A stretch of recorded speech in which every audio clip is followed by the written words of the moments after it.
নমস্কার, ঘরকন্যা ডায়েরির আরেকটি নতুন পর্বে সকলকে স্বাগত জানাচ্ছি। আজকে রাতে খাবারের জন্য আমি প্রস্তুত করব ভুনা খিচুড়ি। তা আমি আমার মতো করে তৈরি করছি। তেল দিয়েছি, জিরে ফোড়ন দিয়েছি, এদিকে আলু কেটে নিয়েছি। যে আলুটা দিয়ে দিচ্ছি।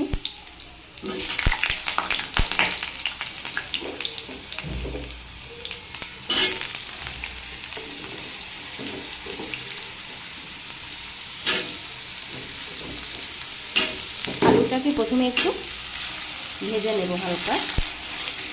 তারপরে এদিকে আমি মুগ ডাল আর আতপ চাল সেটা ভিজিয়ে রেখেছিলাম, পরে ধুয়ে জল ঝরিয়ে নিয়েছি। আর এইদিকে আমি দারচিনি, এলাচ আর তেজপাতা একটু ভিজিয়ে রেখেছি, এটা একটু পরে দেবো।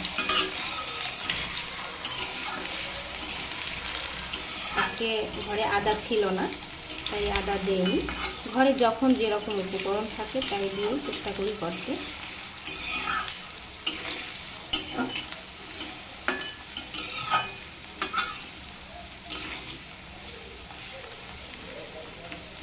তাই একটু ভেজে নেব। আলুতে একটু সামান্য লবণ দিয়েছি, লবণটা দিয়ে আলুটা ভেজে নেব।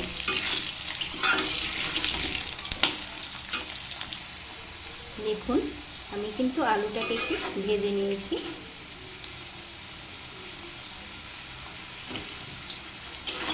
এবারে চাল আর ডাল এটা দিয়ে দেব।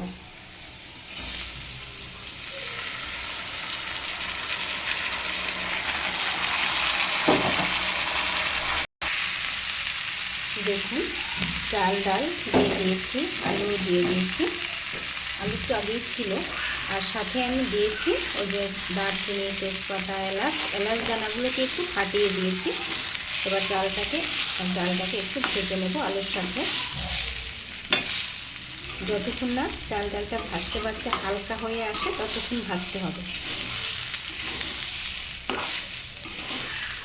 আর সাবধানে নাড়াচাড়া করতে হবে, বাদ দেওয়া যাবে না নাড়া, তাহলে কিন্তু কড়াইয়ে ধরে যেতে পারে, আর পোড়া লেগে গেলে খেতে ভালো লাগে না।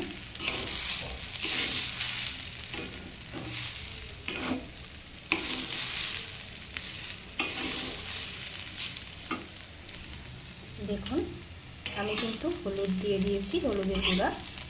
যেহেতু ভুনা খিচুড়ি একটু হলুদ হলুদ হবে। চালটাকে বেশ ভালো করে ভেজে নিতে হবে, যতক্ষণ না পর্যন্ত হালকা ভাব চলে আসে ততক্ষণ ভাজতে হবে।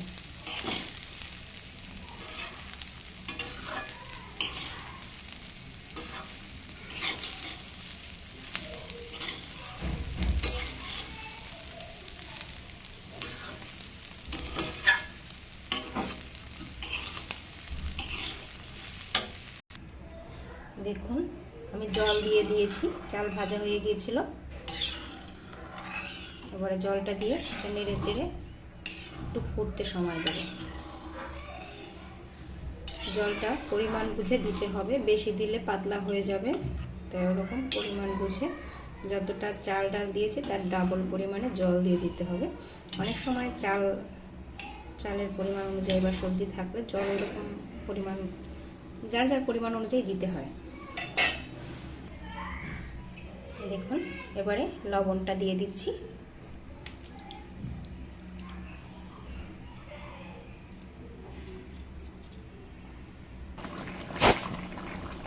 দেখুন, খিচুড়িটা কত সুন্দর ফুটতে শুরু করে দিয়েছে। আর এদিকে আমি দুটো লঙ্কা নিয়েছি, লঙ্কা দুটো দেবো, কিন্তু এখন না, পরে, কারণ লঙ্কা সিদ্ধ হয়ে ফেটে গেলে ঝাল বের হবে। যদি ঝালটা বের না হয় তার জন্য আগে পরে দেবো লঙ্কা দুটো আমি।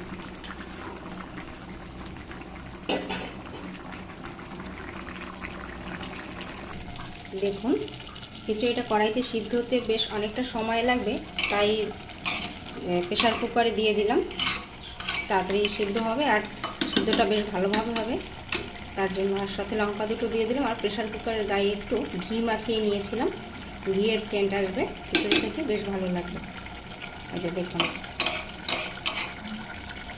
এবার প্রেসার কুকারে ঢাকনাটা দিয়ে দেবো। প্রেসার কুকারে দিলে ডাল চাল ভালো করে সিদ্ধ হয় আর খেতেও ভালো লাগে। আর কড়াইতে হতো অনেক সময় লাগতো, তাই দিয়ে দিলাম।